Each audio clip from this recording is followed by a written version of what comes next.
Okay, so welcome back. This is my final product in my unfinished basement, my weight rack. It's approximately twice as long as my prototype in video 2.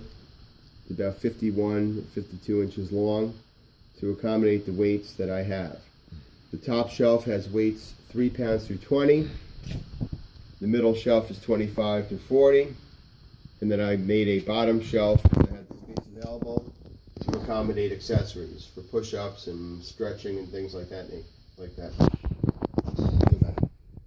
As you saw in the prototype, you can't see it here, but the shelving is dado jointed into the outer pieces.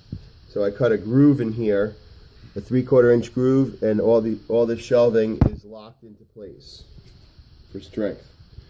And I got some edge banding, maple edge banding. I ironed that on before I polyurethane everything. This is furniture grade maple plywood. You only need one sheet for the project I have here. You need one 25-foot roll of the edge banding. You need only 1 quart of, I did semi-gloss polyurethane Minwax. You can use full gloss, you can use satin, but I chose to use the semi-gloss. I had some maple, I had some hardwood maple. I ripped it up into strips.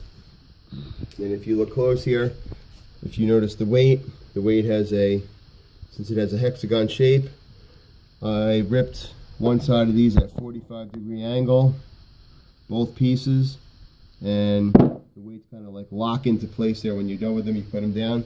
So if you're lifting weights and you just put them on there, they just stay into place there.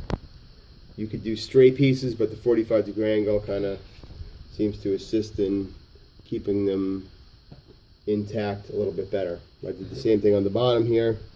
Everything's uniform, spacing's uniform on both, and it holds all the weights from 3 up to 40 pounds. Of course, if you're going to use higher weight increments, this should also be sufficient. So what else do we want to make note of here?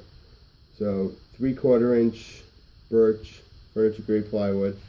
This edge banding just irons on with a regular, you can use a household iron. Directions are included. And once it's all assembled, you're going to polyurethane. I stained my strips here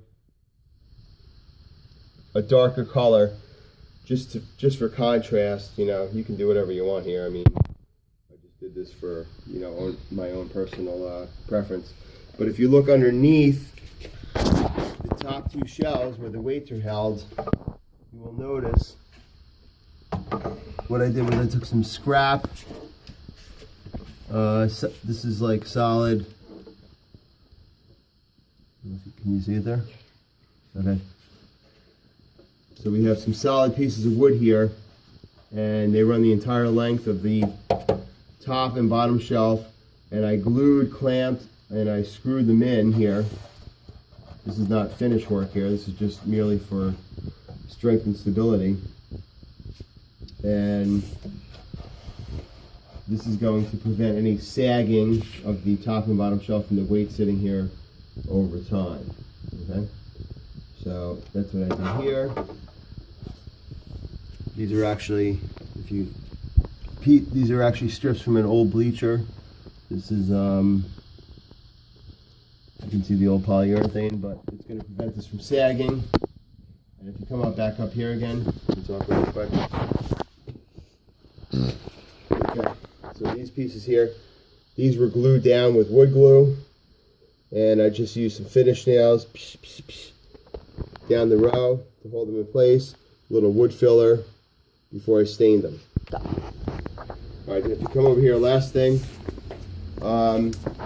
again, this will depend on your own situation. My end pieces here, if you look down below, I had to cut, right there, I had to cut like partial arcs because of my water system in my basement, so it would fit flush against the wall. Of course, if you don't have that, you don't need to do that step, but that's what I had to do. Okay? hope this video helped out. And if you have any questions, leave them in the comments below. And remember, keep watching D-Rock Circle.